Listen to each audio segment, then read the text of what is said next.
Hello, welcome on board. This is the module third of our course. There is the choosing the right co-founder or early agree team, and this is the part second of that module. So let's get started. In the last module, we did discuss about when to choose a co-founder, whether you need or not, or early agree team as well. So this is the part second of the module. The biggest mistake done by the first time founder, क्या वो सबसे बड़ी गलतियां हैं जो कोई भी agriculture के अंदर फर्स्ट टाइम जब कोई भी को फाउंडर फाउंडर बनता है, सॉरी फाउंडर नॉट को फाउंडर, जो कोई भी फर्स्ट टाइम फाउंडर बनता है, क्या बड़ी बड़ी मिस्टेक्स है जो वो पहली बार बिना सोचे समझे कर देता है, तो कैसे हम उसको अवॉइड कर मिटिगेट करें। सो इस वाले पार्ट के अंदर हम समझते हैं। जब कभी भी कोई भी एग्री ग्रेजुएट हुआ या फिर ऑलरेडी रनिंग बिजनेस है जो वो सोलोली रन कर रहा था उसको बहुत लंबे टाइम से, तो जब कभी भी वो को फाउंडर चूज करता है, तो वो क्या चीज़ें हैं जो मिस्टेक में कर देता है। वो पहली चीज़ है कि हमेशा ऐसा होता है कि आप मैक्सिमम कंपनीज को उठा के देखेंगे कि उनका जो को फाउंडर होगा वो उनकी बुआ का लड़का, भाई, छोटा भाई, पापा मम्मी, कोई भी होगा। But in entrepreneurship case we choose co-founder based on the operational skills that is required for the company। Company को किस स्किल सेट की रिक्वायर्ड है, उसके बेसिस पे हमारा को फाउंडर चूज होगा। ऐसा नहीं है कि बुआ का लड़का है, भाई है, तो उसको को फाउंडर बना दे। They is not good way to choose a co founder. ये अच्छा मेथड नहीं है। पर just because of the alignment we are more comfortable with that guy, जिसको हम रिलेशनशिप जिसके साथ हमारी ऑलरेडी बिल्ड है, उसके साथ हम कंफर्टेबल है, हमारा रिश्तेदार है कैसे भी संभाव, तो इसलिए हम उसको को फाउंडर बना लेते हैं। It will not work any more because हमारी कंपनीज को एक स्किल सेट की रिक्वायर्ड है। For example, let's understand this for through an example. Imagine that मैं एक एग्री स्टार्टअप बना रहा हूँ जो कि टेक रिलेटेड है। तो मुझे एग्रोनॉमी और एग्रीकल्चर वाला पार्ट आता है, मुझे टेक वाला पार्ट नहीं आता है।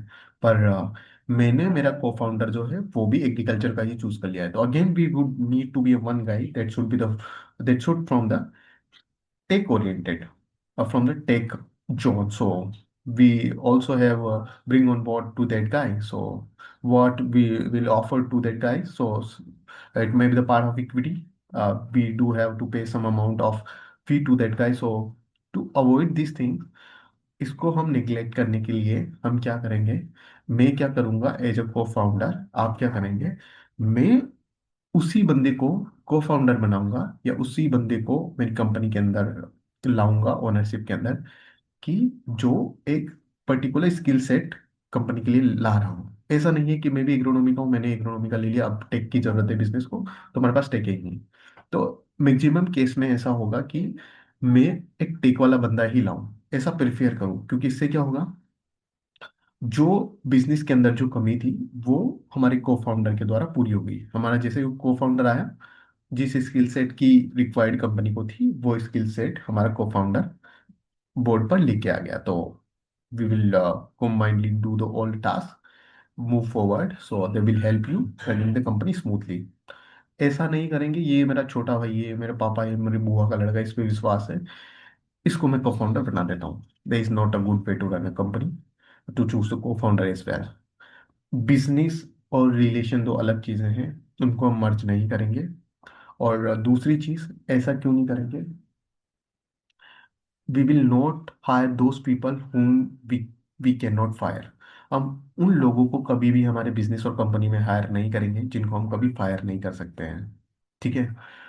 बुआ का लड़का या भाई हुआ या पापा, कोई भी हुआ, एक रिलेशन जिसके साथ है, अगर इवेंचुअली इन स्टार्टिंग में उसने थोड़ा इंटरेस्ट दिखाया आपके साथ, but eventually with the time वो बोर हो जाता है कंपनी के अंदर, तो आप उसे फायर नहीं कर सकते, वो उसका काम ठीक से नहीं कर रहा है।